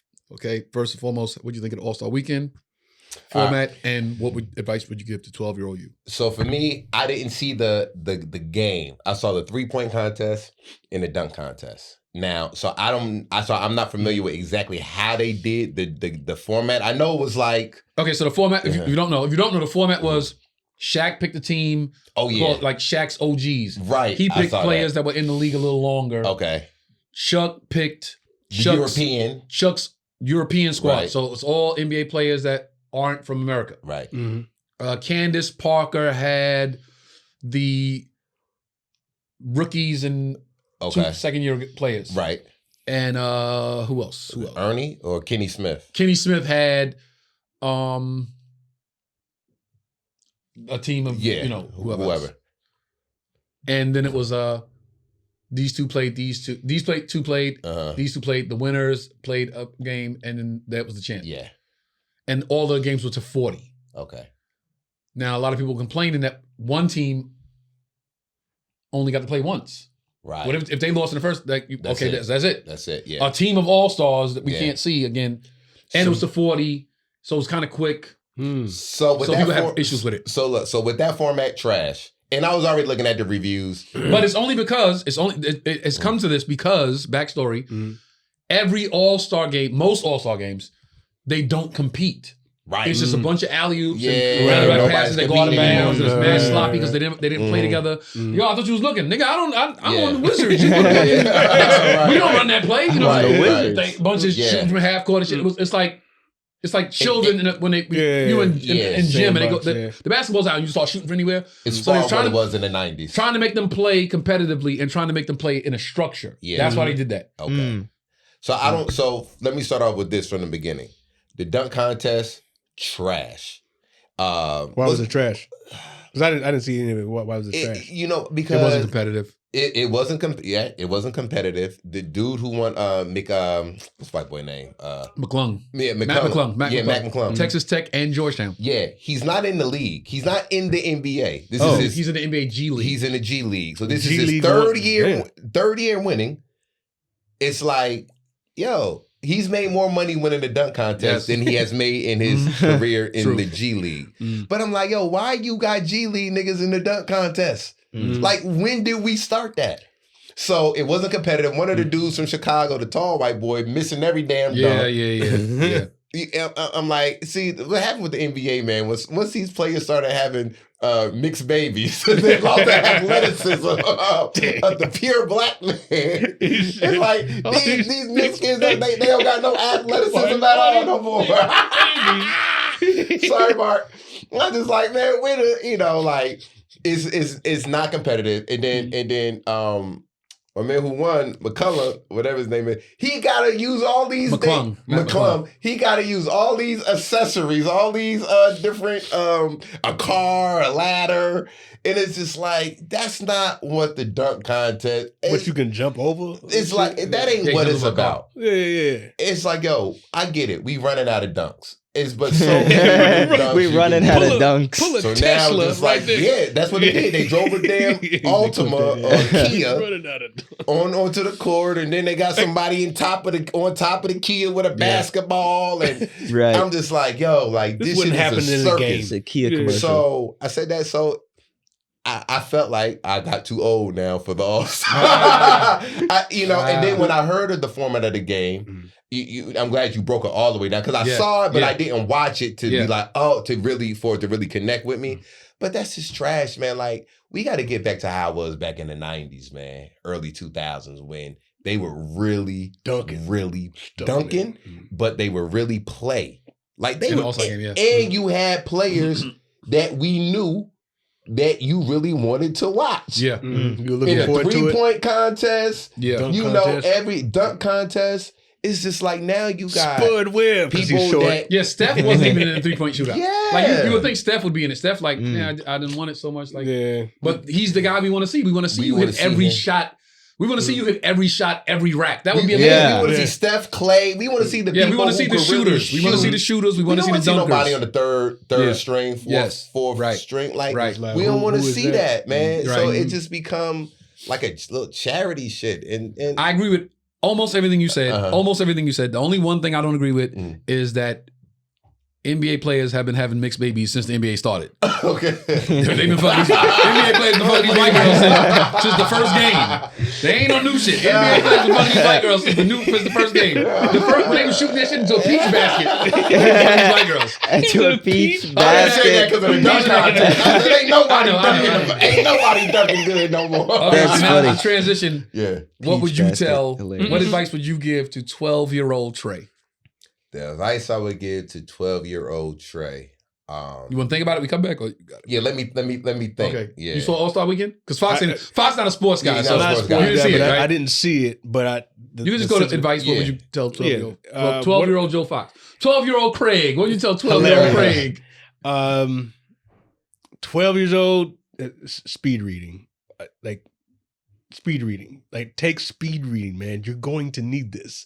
Because what I like to read, there's so much out there to read. I want to be able to get through it fast and go to the next. But I didn't take speed reading. And I'll be reading slow in a mug. I already talk slow. That's what you would tell 12-year-old Joe Fox? Take speed reading. The views of Joe Fox are not the views. The whole world, all the shit you have learned since 12 years old, you're going to go back and say, hey, you said lame. You said 12 years old? I mean, I remember the commercial. Joe Fox, what life lesson would you give to 12-year-old Joe Fox? You got... Man. You're Joe Fox that's sitting here right now. You're Joe Fox that's sitting right here. You get a chance to go back to 12-year-old Joe Fox and say, hey, man, listen. Okay. Boom. This is the thing I want to tell you. I would tell myself, you know what? Damn that man, damn. You want to go? I got mine. I'm ready. I was like, Wait, I'm ready. Trent so young. What would you tell yourself last week? Not to let a bum sleep in my car. The battery missing is stolen. Wait, you ready? 12-year-old Trey. 12-year-old Trey. Said last week. I don't want to say anything else lame. This is what I want you to do. This is what I want you to do. To heighten the episode.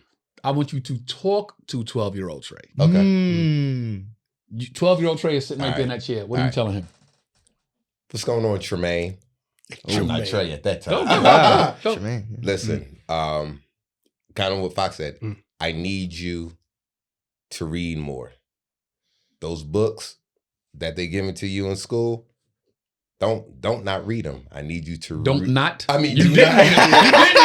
You didn't read them. Don't not He didn't read the That books. nigga did not read them. If you don't want to be like me, You don't. know, you can't just talk regular round tone. You just can't talk free. Don't not. My mother's an English teacher. My mother's an English teacher. round tone. You know those books? Do not, Read not, them. Yeah, read them. Do not, Read them. Read them.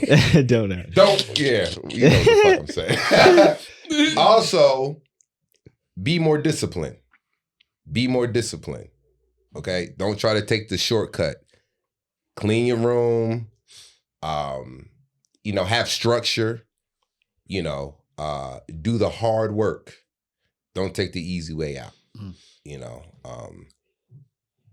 And just, it's pretty much, don't procrastinate. Do not procrastinate. And don't cheat. Don't cheat. Don't cheat. Don't cheat your way out. You didn't read that book. So stop trying to read the cliff notes or try to figure out so you can get the report done. I remember those little yellow books. Just really focus more on the work. Dedicate some time to doing the work and really focusing on it because it comes so easy to you. Like, I know it comes easy. Like, you can do it with a lot of it with your eyes closed. But imagine, and you good. You good with just getting the B. Without doing anything, you good with just getting the B+. You don't got to study it. You don't got to read it. You just that good to where, and I'm like, I got the B. I'm good. No, put more of the work in so you can get the A+. You know what I'm saying? And you do that, it's going to take you a long, long way. That's what I would tell my 12-year-old self. Good one. Good one. That was a good one. Yeah. I'm not mad at that. All and right. do not read. Don't not read. Don't not read. 12-year-old Craig. Sitting right there. He's sitting right there. Look, Fox, your name is going to open some doors for you. That name is a strong name. Don't mess it up. All right? Your brother's got it. Your father's got it. Your grandfather had it. Now it's yours. It's your responsibility to make sure that it can go places and open doors for whoever comes into contact with you and you reproduce yourself. We haven't done that yet. So go ahead and take speed reading because you got a lot to read. It is not lame to acquire knowledge through books. Everything, every lesson, everything that you need to know is in a book somewhere. Start reading up on Black history because people are going to look at you strange when you can't contribute to that conversation. All right? Go ahead and get into the gym now. Your body's already changing. Your voice is starting to crack. That means you're growing, man. These growing pain. Hey, They don't teach reading at. you know what they don't. They didn't. You talking about my college anyway? And speaking of college, go ahead and go to Morehouse. Okay, you don't know anything about it yet, but Morehouse, it's a school in Atlanta. That's where Spike Lee went. Get in that gym. Eat right. Treat your body right. You ain't gonna grow past 5'8", so you might as well get the muscles right. All right. Eat right, and above all else, hit back. There's some people that are going to be messing with you about 14, 15 years. Go ahead and hit back. It's okay. Go ahead and get to in-school suspension. Go ahead and take that. It'll be worth it to you. Go ahead and hit back. You was getting beat up. No. Smack. He said smack guy. Smack guy. Hit back because they hit you. Go ahead and tell them and show them that you ain't no joke.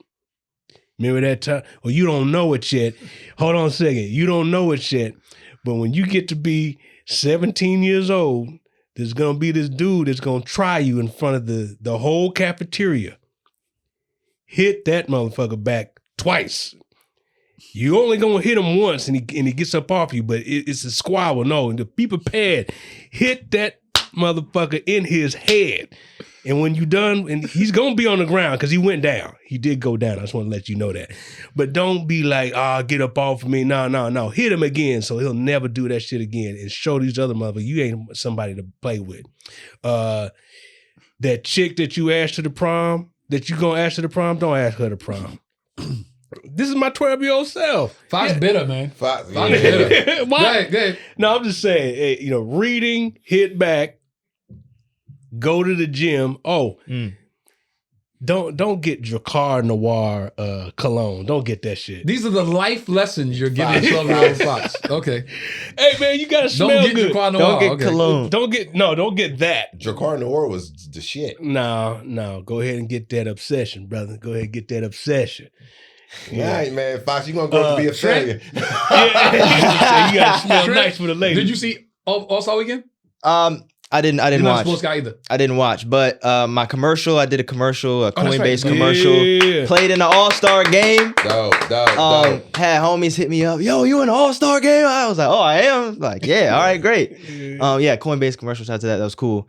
But yeah, what I would tell to my 12-year-old self, which was 8 years ago. Yeah. Damn. Not that long ago. Yeah, your 12-year-old self was sitting right there. Sitting right there. Yo, what's up? I'd also say read more. Like, read more, get as much knowledge as you can. I remember being like sad when I was 12 a lot. So I would say That's how young it's he is. He okay. remembers 12. Yeah. I remember it clearly. It's okay. Like, it's gonna be okay. God's got you. Remember that trials produce perseverance. Perseverance produce hope, and hope produces character. And I know you're trying to do all this acting and entertainment stuff. So I would say learn how to be yourself. A lot of people are gonna try to get you to, change, be like them. It's gonna be intriguing to want to do that, but be yourself. Stick with being yourself. Learn how to be yourself the best way you can. And yeah, keep going. I like that. Ooh, good one. I like that. Okay, so yeah, All-Star Weekend was dope. Like I said, I watched it in Paris, 3 a.m. Time to what's up? 12-year-old Anthony. Yeah, but first I said All-Star game first. Okay, all right. Look like you moving past The new format I didn't really care for. Like for that reason, it felt like the game was moving so fast. It was like they played a 40, and then the team that's out was out. Yeah. But if the team that had all the players you want to see loses, you don't get to see them for the rest of this little tournament they had. So it's like, damn, I want to see Kyrie get busy. I like to see those, those little intervals where they have like two players going at each other. Every year they have that in All-Star game. It's like, somebody get dunked on, another guy come out and dunk on him, and everybody's like, oh, and they take it personal. And it turns into a one-on-one with 10 people in the court. But I love that. Yeah. And LeBron didn't play. So it was weird. It's going to take some reworking to get this whole weekend fixed because, black people go to whatever city that is, where All-Star Weekend is, for the parties and the bullshit. But the people that are fans of basketball want more than just the people that aren't there in that city to party and bullshit for the weekend. They want the game. They want the weekend. So I know the parties was lit. That's not an issue. I actually got an email to go to Kenny Smith's party.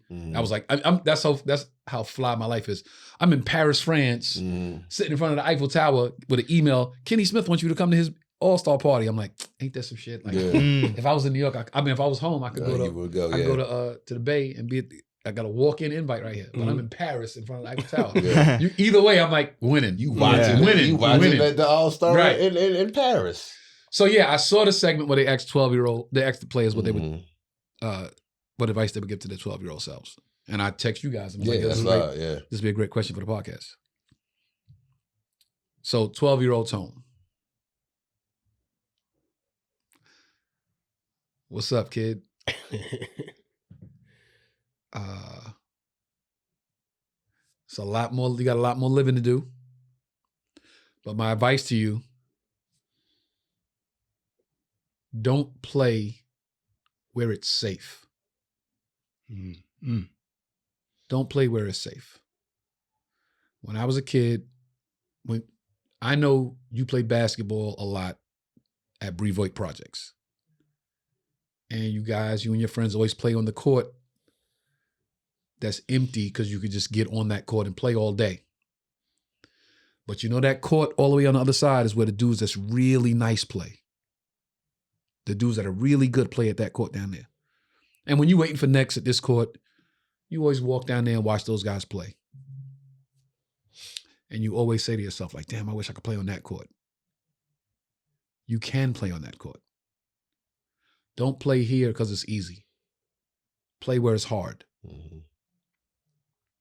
Because even if you lose, even if you take a L or you don't score, you're going to be significantly better playing with better competition than you will ever be playing where it's safe. Mm-hmm. And that's for everything. Everything going forward. Don't play where it's safe. You're going to be a very, very good comedian one day. Go up after the best comic. Go up after the guy that nobody wants to follow. Even if you don't have a good set, it doesn't matter. Because just by doing that, you are shifting the dynamic of how far you could go. Because what you're going to learn from that experience is going to be significant to the rest of your life. I'm giving you lessons in sports and comedy that are parallel with the rest of your life. Don't ever play where it's easy. Always play where it's hard. Because what you get from that is so much more than what you get from playing easy.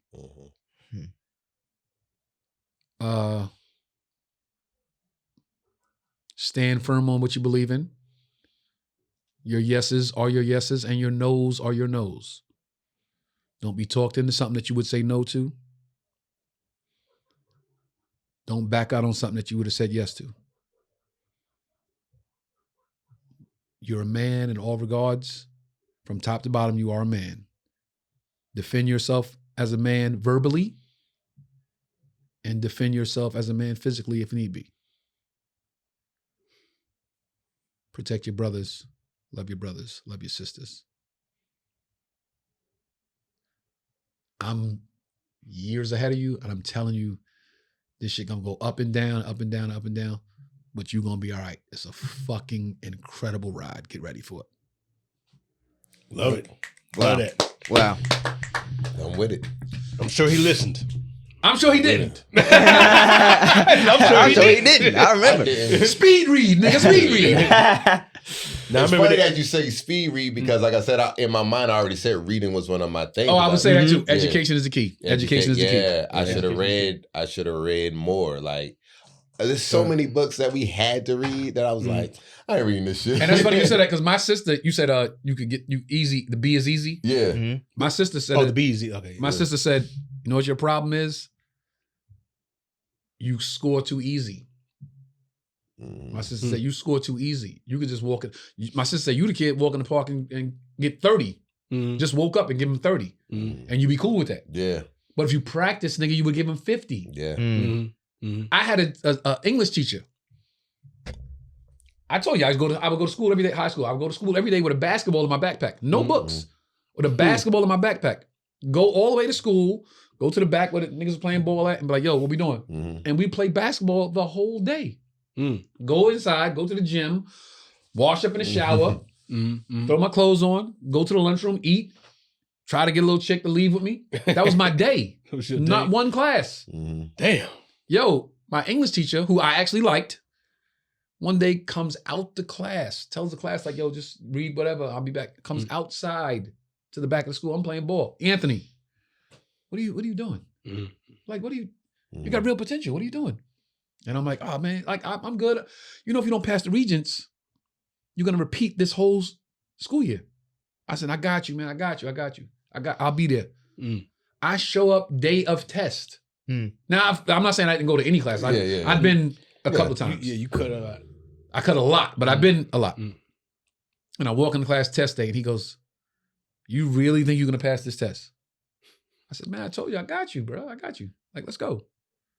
So he's like, whole class, ladies and gentlemen, Anthony Rogers. Yeah, I mean, who decided to show up? Yeah, right. Ladies and Gentlemen. gentlemen, chick's like, Anthony, you ain't up. You gonna show up today? You want? Yeah. Took the test. Mm-hmm. People start turning their tests in. I might have been like, let's say 25 kids in the class. 10 of them had already turned their test paper in. I get up, put my test paper down. He's like, "You're done already, really?" Yeah, they always get you with that. I'm like, "I'm done, man. Like, you sure? Look how many people still taking the test and you're finished already, and you don't even come to class. Right. I'm done, man. Yeah. How about I grade it right now?" Oh yeah. Damn. Been there. I'm like, "Go All ahead. right, go ahead. Yeah. Go ahead." Yeah. I think I needed like a 75 to pass. If I got a 75, I passed the test and I passed the class.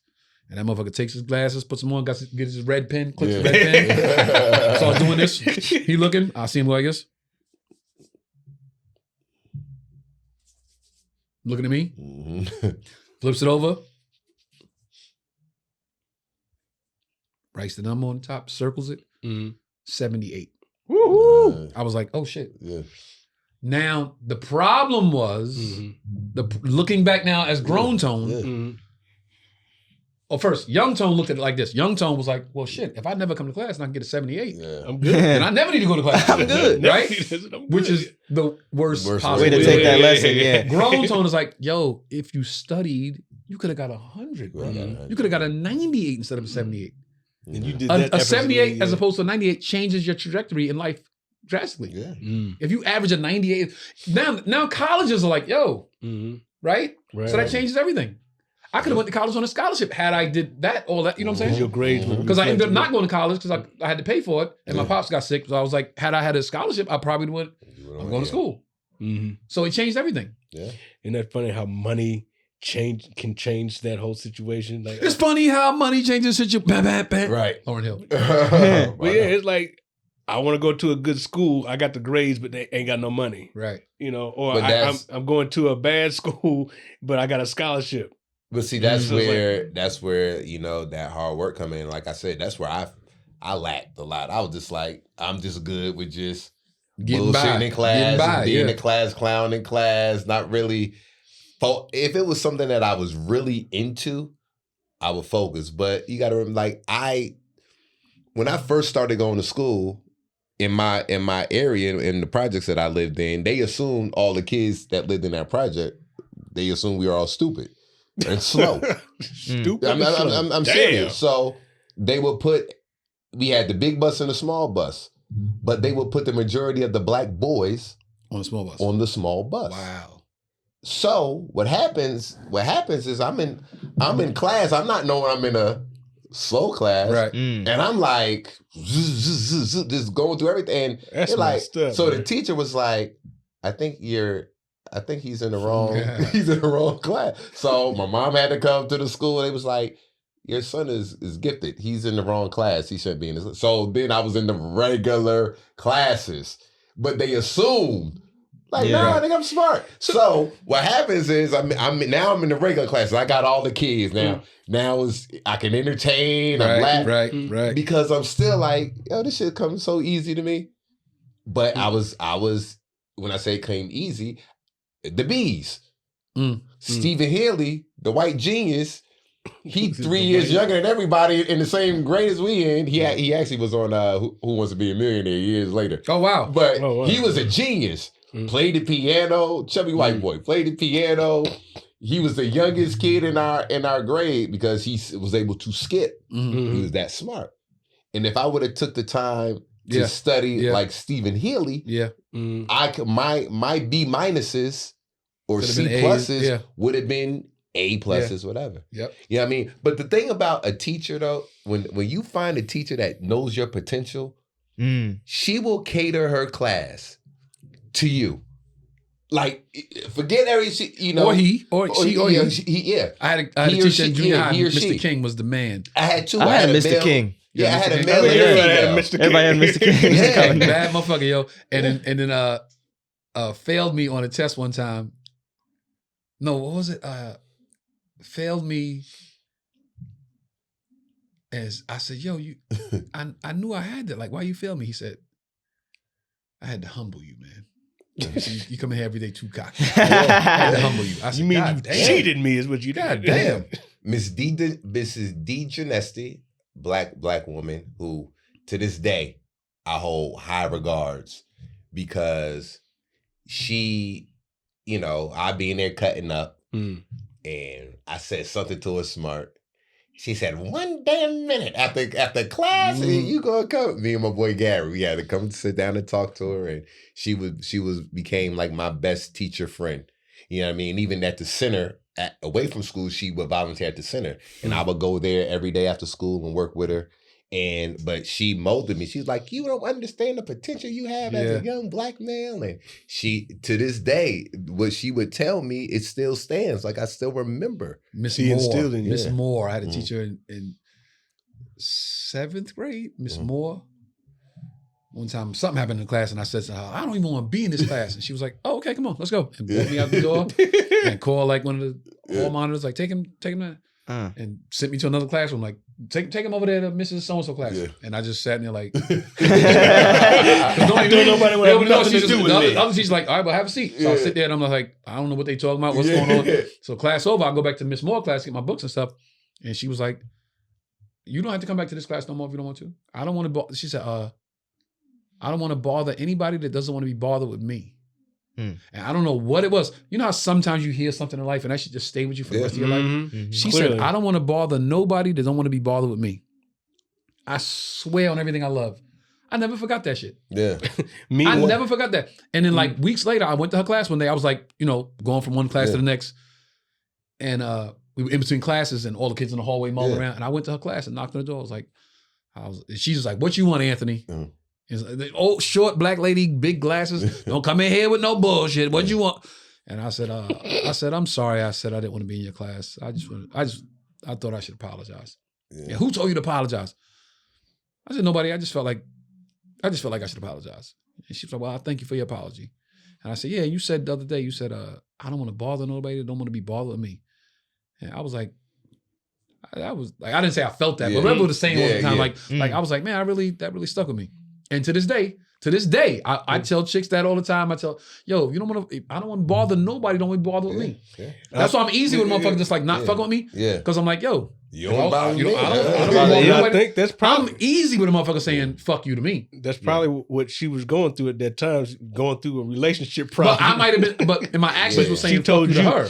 And she was like, well, you don't bother with me. I remember that shit. She also the same teacher. When the motherfucker picked me up and slammed me in my head, she ran in the hallway like, are you fucking jumped on the motherfucker. Oh, wow. Question. You said you had a black teacher. You said you had a black teacher. I had a lot of black teachers. I had a lot of black. I went to school in Bed-Stuy. Okay. I'm just... I didn't have a lot. I had 3 but the way that black teachers. No, junior high school was all black teachers. Yeah, but the way that you described majority it, black teachers. I was like, man, I'm going through my mind. I had one 3rd grade teacher that was black, and I think there was a black teacher in another school that I went to, but I didn't have him. Mm-hmm. No, so public school from kindergarten to 6th grade, all white. Yeah. Mm-hmm. Then 7th, 8th. That's when I had my first black teacher. Was black teachers. My first black teacher. Public school was in the white neighborhood. I was bused to school. Yeah. All white teachers. That's the school my mother worked at. Yeah. So my mother was a black teacher at the school, but not my teacher. All my teachers from kindergarten to 6th grade, white. Yeah. 7th and 8th was down the street from my house. Black. Teachers were all black. Not all black, but like 90% black. You had several black teachers. And then high school again was all white again. Wow. Yeah, I just didn't experience that. Like there was a couple teachers that, okay, I like this teacher, I like that teacher. And there was always a problem with the white teachers, some kind of way. Like high school experience, I loved it because I had my friends, but I did not like any of my teachers. Nah, son, you ain't go to racist ass Marine Park. Like my brother Andre, teacher pushed him down a flight of stairs. No, my brother Chris got kicked in his head, fractured skull in gym. They were playing soccer, and the kid ran. Yeah. The ball's over there and runs and kicks my brother in the back of the head. Jumps up, karate, back of the head. The ball's down there. Yeah. Oh, that's crazy. In the hospital. white gym teacher. I didn't see anything, bro. You ain't seen the shit I see. Yeah, it's like now I had it to crazy. where now I had some cool out of all the white teachers that I had, which was a lot.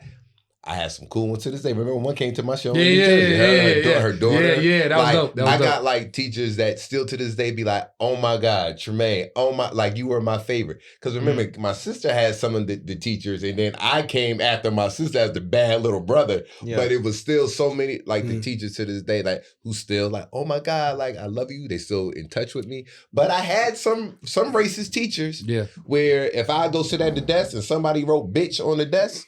I got blamed for it. Yeah. And I remember Miss Tom Chuck. She Chuck. used to talk like this, like Macho Man. Yeah. And she was like, "You wrote that on the desk." I said, "Miss Tom Chuck, I didn't write that." And of course she didn't believe me. Had to go to the office.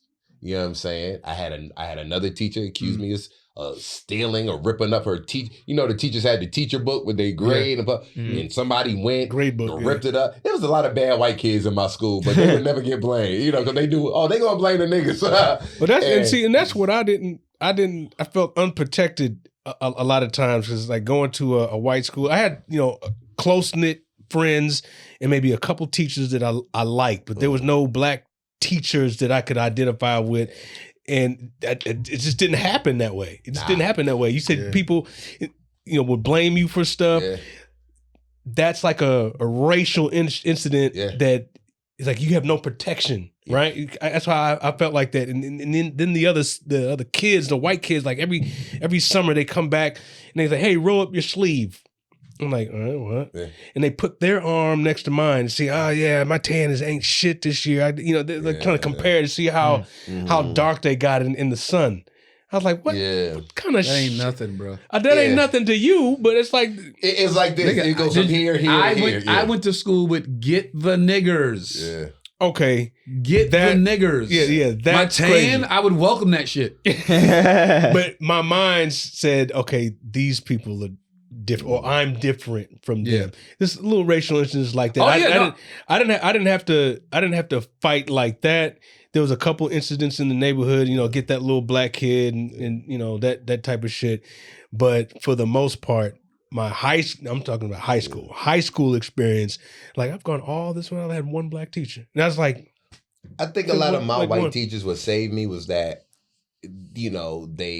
at first they're gonna put you in a box, stereotype you, but once they knew how smart I was, and they knew I wasn't bad, I was mischievous, but I wasn't like super I just like to cut up in class, make jokes. Like fake the bell with a sound effect, everybody leave. Like I would do this little bad stuff, but the teachers, like a lot of my teachers, like, yo, this kid is smart.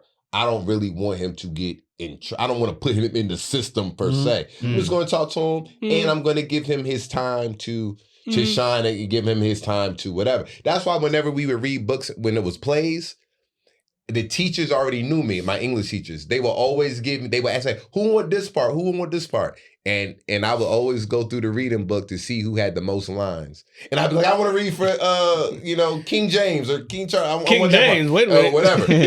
Or Julius Caesar. I want to be Julius. I want to be Julius. And teachers always give me that part because, they was feeding into my energy. And those are the they teachers. Would encourage you, not try to suppress your energy and your willingness to learn and just be in. I had a teacher that let me do stand up in class.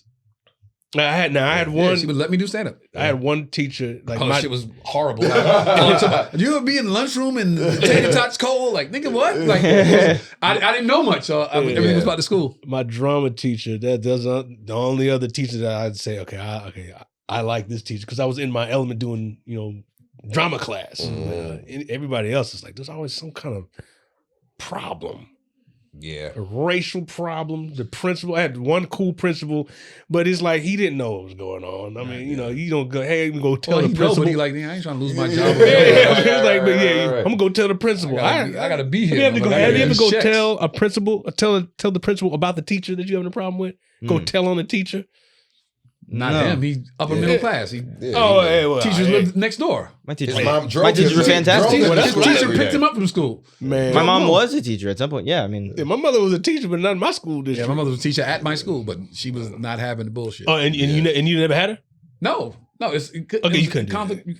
What would you tell Yeah, 12-year-old self? Put it in the comments. Put it in the comments. Like, subscribe, Genius. talk to us. I'm Let us so know. excited too, and I hate to put it out there, but if the guest who is supposed to get come next week, I think it's going to be a hilarious, just a dope The stories episode, man. Okay. Because you probably looking like I know he is. Yeah, I know you know. Yeah, I'm gonna ask him everything, or her everything. Just let him talk. Let him You talk. got Yeah, that's him or her. exactly what you Just let got. Exactly what you got to do. Trent, let him know where you at. Yeah. What you got coming up? My name's Trent. Follow me on Instagram, TRENT, TT, 2 T's. I paid for that username. It's fire.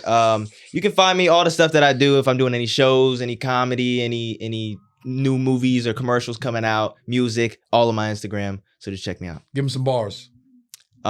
Hey, nice to meet you. My name's Trent. This is just a preview. Yes, I rap. I'm making beats too. Got contracts I need to read through. No mistakes, don't need to redo. I'm number 1, but you can be 2. I'm a nice guy, don't mean to be rude. Make it look easier than 3, 2, 1. I'm so young, get rich when my chores are done. Top 5, I'm like 4 and 1. Y'all need the father like orphan sons.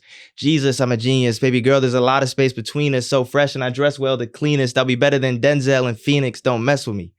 All right. Hey, bars, no. Easy, where you at? Instagram, Joe Feezy. Y'all know what it is. I got an open mic that I've been doing on Wednesdays. You're gonna see this on Thursdays, but follow me around to the next Wednesday. I mean, how you supposed to get around follow that? me around to the next Wednesday. Yeah. So, I think we're in Huntsville, Alabama, coming up. And I'm looking forward to that. I've never been there. Levity Live, look forward to it. Shout out to my nephew living lavishly in his own apartment.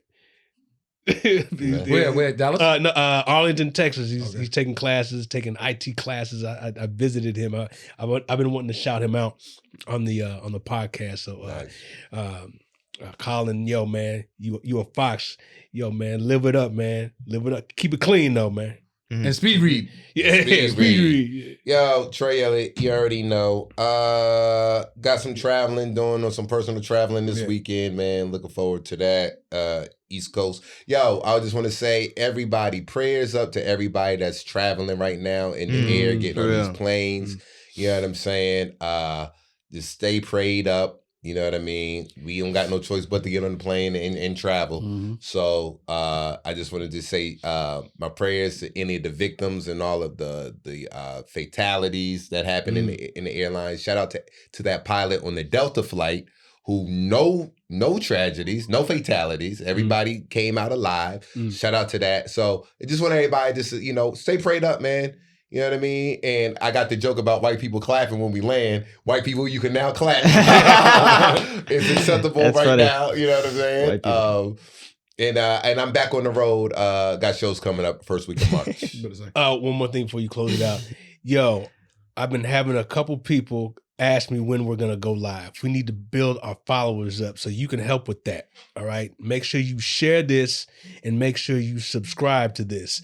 Okay. We want to go live, but we want the followers to follow us while we're live. Okay. So this is a campaign to get more followers. I don't know what goal we should set. I'm going to say, we'll talk about it. We'll talk about it. We'll set a number when we reach it. We'll go live. Yeah. So that's what it is. So appreciate y'all watching. Thank you for followers. I think we're at 3,700. Be 3,701. All right. And hit the bell so you get the notification when the episode comes out. You already on it. That's what's up. Look at that. Shout out to the young men. Shout out to Colin, First Apartment. Shout out to Bryce. Congrats on the gig, man. You know what it is. Turn up next time I see you. This is a great episode. This is really good. Really good episode. Thanks. Shout out to the intern for sitting in with us. Yes. Tone Rock in the building. Rock the World Wednesday. I'm back tomorrow. You won't see by the time this airs. It'll already happen. But the last 2 shows, Jordan hosted for me. I was out of town. Very good. I'm back Wednesday. Rock the World Wednesday every Wednesday at the Laugh Factory 8:00 show. There is no lineup. If you're a comic and you're trying to get up and you just want to work, come through. I want it to be like a jam session for comics. Like just pull up and I'll put you up. I can't put everybody up because I still got to work too. I'm using it as my workout room as well as curating some space for other comics. So Rock the World Wednesday every Wednesday. Shout out once again my brother Captain Kirk, Jamaican Rum Punch. Yes, sir. Captain Kirk, the human being outside of the punch. Shout out to you as well. I'm gonna come home I'm gonna see you soon, bro. I got something for you. Yeah, man. Tour date's crazy. Follow my Instagram, follow my Facebook, follow my X or whatever the fuck it is now. And Charleston Rock, Dad, I love you very much. Thank y'all for tuning in. Like, subscribe, share. Peace. Peace.